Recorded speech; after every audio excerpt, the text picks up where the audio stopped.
दुबले पतले आदमी की बड़ी विचित्र समस्याएं होती है भाई साहब, कदम कदम पे खतरा रहता है, बहुत सावधानी से चलना पड़ता है। मैं आपको बताता हूँ, घर से जब भी बाहर निकलता हूँ, पत्नी 2-3 रुपए की चिल्लर मेरी जेब में डाल देती है। अच्छा। और मुझे हिदायत देती है कि पड़े रहने देना, खर्च मत करना, घर से बाहर जा रहे हो, कहीं तेज हवा चले, आंधी चले, मुसीबत में पड़ोगे नहीं, जेब में थोड़ा वजन रहेगा तो उड़ोगे नहीं। बहुत अच्छे, बढ़िया है। तो उस बेचारी को मेरी बहुत चिंता है साहब। करेक्ट।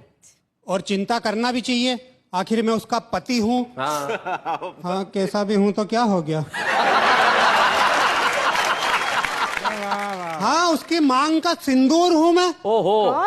हालांकि चुटकी भर हूँ।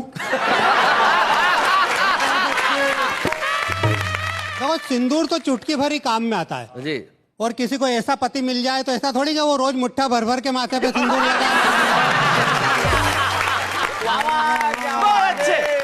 पर मेरी दुबली पतली काया की वजह से सब लोग मेरी मजाक उड़ाते हैं भाई साहब। जहाँ भी जाता हूँ लोग हंसते हैं, मेरे को बहुत बुरा लगता है। मैं आपको बताऊं, पहले जवानी में मैं कहीं भी जाता था तो लड़कियां मेरे को बहुत घूर घूर के देखती थी। ये अंजलि जी तो अभी भी देख रही है। अच्छा, तो मैं क्या समझता था कि मैं बहुत हैंडसम हूँ। वो तो बहुत दिनों बाद पता चला कि जहाँ भी जाता था लड़कियां तो मेरी मजाक उड़ाती थी, आपस में कहती थी, अरे देख देख कैसा लड़का जा रहा है, सूखे गन्ने जैसा। तो जो मेरी काया देखकर सब मेरी हंसी उड़ाते हैं, मजाक उड़ाते हैं, उनके लिए 2 पंक्ति कहता हूँ जी। स्वागत है। क्या ऊपर ऊपर से क्या देखते हो रे? ओहो। हाँ, मेरे को गुस्सा आता है फिर मैं ऐसा ही बकता हूँ। अच्छा। और तो क्या कर सकता हूँ। क्या ऊपर ऊपर से क्या देखते हो रे? कोई दिल परख कर तो देखो, सूखे गन्ने में भी रस मीठा है, कोई चक्कर तो देखो। वो क्या है कि दुबले पतले आदमी को एक तो जोश बहुत आता है। बहुत। वो खली पहलवान को आपने देखा होगा, हाँ। बिल्कुल मेरे जैसा ही दिखता है। नहीं, हंसने की बात नहीं है। देखो, उसका वजन है 220 किलो और मेरा वजन है 20 किलो 200 ग्राम। तो अब कोई ज्यादा फर्क तो है नहीं। बिल्कुल।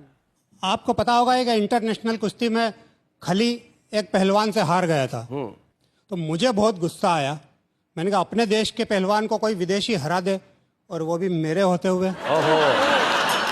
इस घटना का ऐसा हुआ प्रभाव कि आओ देखा ना ताओ, मैं भी पहुंच गया इंटरनेशनल कुश्ती में।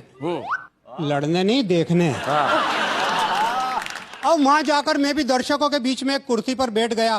सामने रिंग में एक पहलवान खड़ा खड़ा ललकार रहा था, पर कोई भी उससे लड़ने नहीं जा रहा था। अच्छा। जब बहुत देर हो गई तो दर्शक बोर हो गए, हंगामा करने लगे, कुर्सियां उठा उठा कर रिंग की तरफ फेंकने लगे। तो मेरे पड़ोस वाले दर्शक ने भी जोश में आकर एक कुर्सी उठाकर रिंग की तरफ फेंक दी। अब उसे पता ही नहीं था कि उस कुर्सी में मैं भी था। बहुत अच्छे। अब वो पहलवान भी मुझे आंखें फाड़ फाड़ कर देखने लगा, बोला, मच्छर तू यहाँ क्यों आया? मैंने कहा, यार आया कौन, मुझे तो यहाँ फेंका गया। वो बोला, चल तैयार हो जा लड़ने के लिए। तो मैंने भी कह दिया, तू भी तैयार हो जा जेल में सड़ने के लिए। ओहो। वो बोला, कैसे? मैंने कहा, ऐसे, तू मुझे हाथ भी लगाएगा तो मर्डर के केस में फंस जाएगा। इतना कहकर मैंने उसकी गर्दन अपनी दोनों बाहों में जकड़ ली। दर्शक तालियां बजाने लगे कि वाह, इसने तो पहलवान की गर्दन पकड़ ली। पर भाई साहब, मैं तो उसके कान के पास मुंह ले जाकर बोला, पहलवान तुझे जीतने के कितने डॉलर मिलेंगे यार? वो बोला, 25,000। मैंने कहा, अगर तू हार गया इस बार तो मैं तुझे डॉलर दूंगा 50,000। ओहो। तो वो अपना हित जान गया, मेरी बात तुरंत मान गया। फिर तो मैंने भी खूब घूंसे जमाए, अच्छा। खूब लातें चलाई। हालांकि ऐसा करने से चोटें तो मुझे ही आई। बहुत अच्छा। उसका क्या बिगड़ना था, वो तो पत्थर जैसा था। पर देश की इज्जत का सवाल था, खली की हार का बदला लेने का भी ख्याल था। इसलिए मैंने खूब घूंसे जमाए, खूब लातें चलाई, और मारते मारते जब मैं हो गया अधमरा तो मेरी हालत देखकर वो पहलवान भी डरा। उसने सोचा, ये यूं ही मारता रहा तो सचमुच मर जाएगा, मेरा पेमेंट भी डूब जाएगा, मुझे अंदर भी करवाएगा। तो वो बेचारा तुरंत नीचे गिरकर ढेर हो गया। मैं भी उसकी छाती पर चढ़कर शेर हो गया। दर्शक चकित हो गए, बोले, इसने गजब करामात कर दी। और खुश होकर सबने मुझ पर डॉलरों की बरसात कर दी। हाय हाय हाय हाय हाय, क्या बात है। पर भाई साहब यहीं खत्म नहीं हुआ ये किस्सा। शाम को होटल में आ गया मांगने वो अपना हिस्सा। मैंने कहा अरे तू पहलवान ही रहेगा या कभी अकल से भी काम लेगा। अरे रिंग में जो हुआ वो परिस्थितियों का दबाव था, वो तेरा दाव था और ये मेरा दाव था। भाई बहुत अच्छे।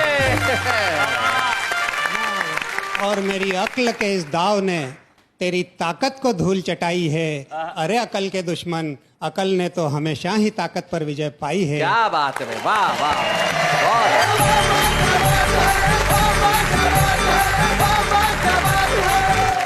अरे भाई कमाल कर दिया नंद किशोर अकेला जी, आपने कमाल कर दिया, क्या बात है। और सबसे बड़ी चीज जो है, बहुत मुश्किल होता है स्वयं पे हंसना, लेकिन आपने खुद पे हंस के जो सारे जमाने को हंसाने का काम किया है।